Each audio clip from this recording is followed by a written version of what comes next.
Salute to my dear students. Today we are going to study Unit 13, Present Perfect and Past, I have done and I did, Part 1. Let's start. Quyidagi misollarni o'rganing.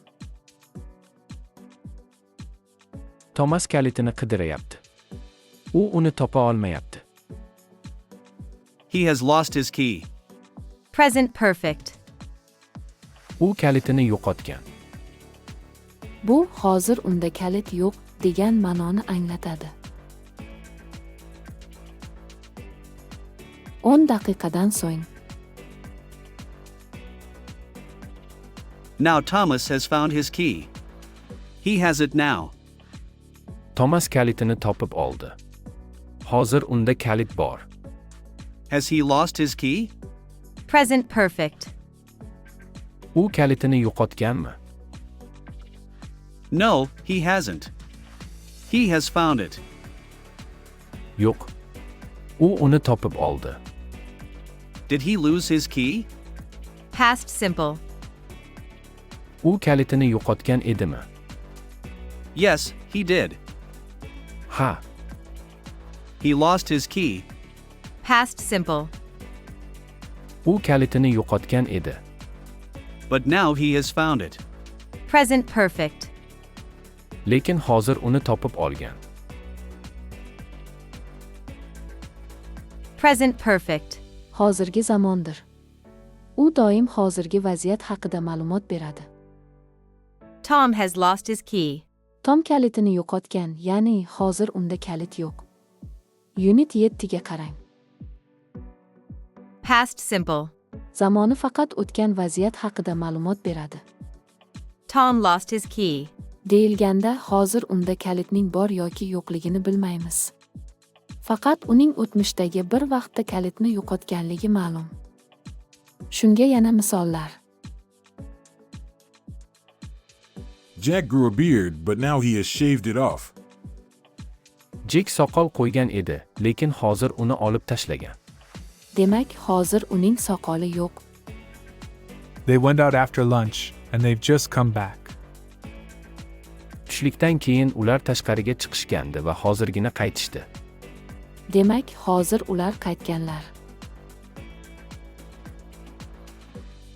Agar hozirgi vaziyat boshqacha, ya'ni o'zgargan bo'lsa, Present perfect. zamonini ishlatmang. Taqqoslang. They've gone away. They'll be back on Friday. Ular ketishgan. Ular juma kuni qaytib kelishadi. Ular hozir bu yerda emas. Lekin They went away, but I think they're back at home now. Ular ketishgan edi, lekin menimcha ular hozir uylariga qaytishdi. It has stopped raining now, so we don't need the umbrella. Hozir yomg'ir to'xtadi, shuning uchun bizga soyabon kerak emas. hozir yomg'ir yog'mayapti. Lekin It stopped raining for a while, but now it's raining again. Yomg'ir bir muddat to'xtadi, ammo hozir yana yog'moqda.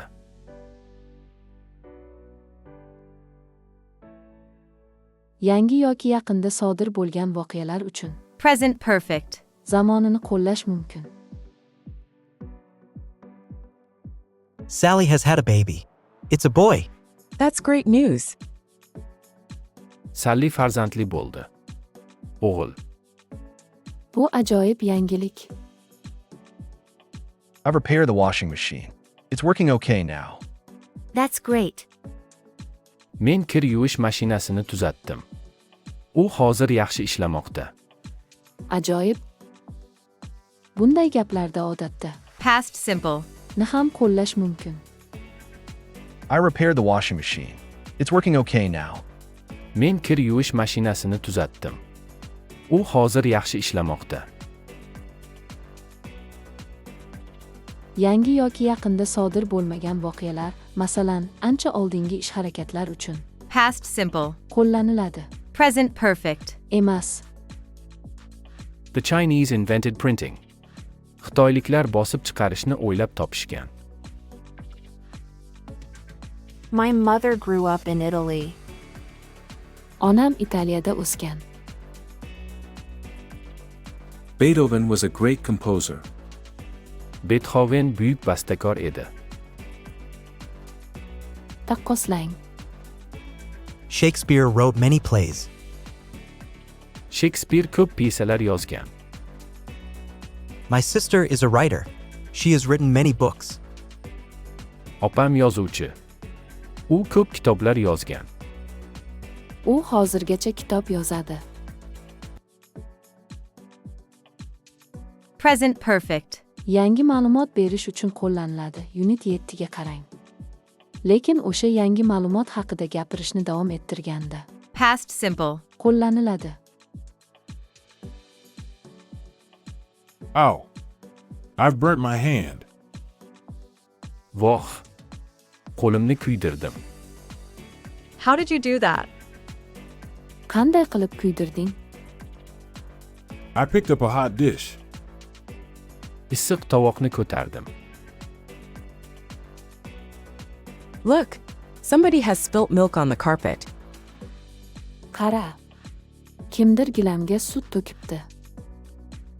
Well, it wasn't me. I didn't do it. Bu men emas. Buni men qilganim yo'q. I wonder who it was then. Qiziq, kim ekan unda? Shu bilan unit 13 o'z nihoyasiga yetdi. Endi odatdagidek Leksika.uz saytiga kirib, ushbu unitga tegishli savollarga javob bering va olgan bilimlaringizni sinab ko'ring. Va albatta, ushbu rolikka like qo'yib, komment yozish esingizdan chiqmasin. Bu bizga juda katta yordam beradi. Yaqinlaringiz va do'stlaringizga ham darslarimiz haqida xabar bering. Birgalikda o'rganish qiziqarliroq bo'ladi. Omad!